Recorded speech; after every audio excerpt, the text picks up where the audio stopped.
নমস্কার, আপনারা দেখছেন সাউথ বেঙ্গল নিউজ। আপনাদের সাথে আমি দেবাশিস। ঋণ নিয়ে তা পরিশোধ করতে না পারায় মানসিক চাপ সহ্য করতে না পেরে আত্মঘাতী হলেন এক ব্যক্তি। ঘটনাটি ঘটেছে বাঁকুড়া জেলার বড়জোড়া থানার রাজারবাঁধ এলাকায়। মৃত ব্যক্তির নাম তপন মিত, বয়স 54। পরিবার সূত্রে জানা যায়, বেশ কিছুদিন আগে তিনি একটি ঋণ নিয়েছিলেন, কিন্তু আর্থিক সমস্যার কারণে নির্ধারিত সময়ে সে ঋণ পরিশোধ করতে পারছিলেন না। পরিবারের অভিযোগ, লোন কর্তৃপক্ষের পক্ষ থেকে ধারাবাহিকভাবে ঋণ শোধ করার জন্য চাপ দেওয়া হচ্ছিল। সেই মানসিক চাপ সহ্য করতে না পেরে অবশেষে তিনি বাড়ির কাছে একটি গাছে গলায় দড়ি দিয়ে আত্মহত্যা করেন বলে দাবি পরিবারের। ঘটনার খবর পেয়ে বড়জোড়া থানার পুলিশ দ্রুত ঘটনাস্থলে পৌঁছে মৃতদেহটি উদ্ধার করে। পরে ময়না তদন্তের জন্য দেহটি বাঁকুড়া সম্মেলনী মেডিকেল কলেজ ও হাসপাতালে পাঠানো হয়েছে। পুলিশ সূত্রে জানা গেছে, ঘটনার প্রকৃত কারণ খতিয়ে দেখতে ইতিমধ্যেই তদন্ত শুরু হয়েছে। পরিবারের অভিযোগের ভিত্তিতে ঋণ সংক্রান্ত বিষয়টিও খতিয়ে দেখা হচ্ছে। এই মর্মান্তিক ঘটনায় শোকের ছায়া নেমে এসেছে সমগ্র বড়জোড়া ও রাজারবাঁধ এলাকায়। প্রতিবেশীরা জানিয়েছেন, তপন মিত শান্ত স্বভাবের মানুষ ছিলেন এবং এমন ঘটনায় তারা গভীরভাবে আঘাত পান।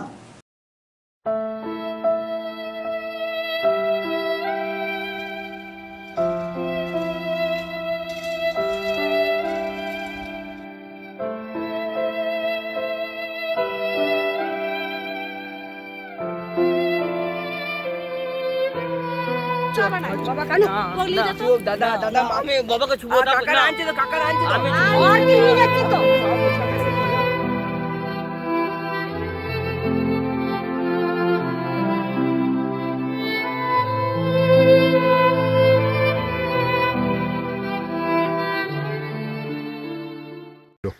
কালকে হয়েছিল বলতে, কালকে সকাল থেকে 2-3টে কোম্পানির আমরা লোন নিয়েছিল তো, আর সবাই বাবার নমিনি ছিল, বাবার নামে লোনগুলি ছিল।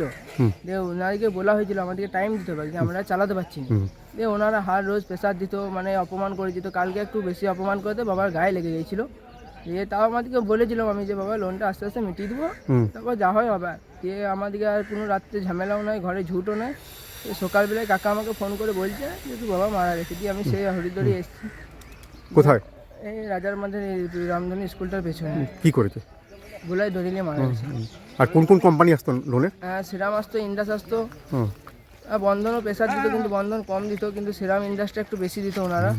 অপমান করতে এইচডিএফসিও আসতো, ওই জন্য একটু বেশি হয়ে গিয়েছিল। দিয়ে প্রেশার নিতে পারে। কি নাম বাবার? তপন মিত। আর তোমার নাম? অমিত মিত। সিন্স 1999 দীর্ঘ 25 বছর ধরে অভিনব গিনি হাউস মানুষের সাথে, মানুষের পাশে। অভিনব গিনি হাউসে রয়েছে সোনা, রূপো ও হীরের আধুনিক ডিজাইনের হালকা ও ভারী গহনার বিপুল সম্ভার। আপনার বাজেটের মধ্যেই অভিনব গিনি হাউস আপনাকে দেবে এক উষ্ণ পরিষেবা। বিবাহ, অন্নপ্রাশন থেকে শুরু করে যে কোনো মাঙ্গলিক অনুষ্ঠান এবং উৎসবের আগিনায় আপনার সেরা পছন্দ অভিনব গিনি হাউস। অভিনব গিনি হাউসে আপনি পাবেন gold to gold full return, 20% discount on making charges, certified gem stone, hallmark silver ornaments, diamond ornaments এবং আরও অন্যান্য পরিষেবা। সুতরাং আর দেরি কেন? আপনার পছন্দের জিনিসটি বেছে নিতে আজই চলে আসুন অভিনব গিনি হাউস, বিসাইড বাজার, Kolkata, GT road, Asansol. Phone number 9641225883, এছাড়া 0341231190। রাজ্য তথা দেশের উন্নত চিকিৎসা পরিষেবা সচল রাখতে প্রশিক্ষিত নার্সদের ভূমিকা ভীষণভাবে গুরুত্বপূর্ণ। এই বাস্তব সত্যকে উপলব্ধি করে 2021 থেকে যাত্রা শুরু করেছে Pramathanath Das academy of nursing. Pramathanath Das academy of nursing offers BSc Nursing for 4 years and JNM for 3 years, recognized by INC and WBNS, affiliated to WBUHS. Pramothanath Das Academy of Nursing, quality education that transforms lives. Our facilities: student credit card, Swami Vivekananda scholarship, and education loan assistance. After 10+2, to make a bright future your destination. Pramothanath Das Academy of Nursing, Banpur Riverside Road, Post Office Hirapur, Asansol, Paschim Bardhaman. Phone number 9907088681, 7584846 949 and 94342 01449.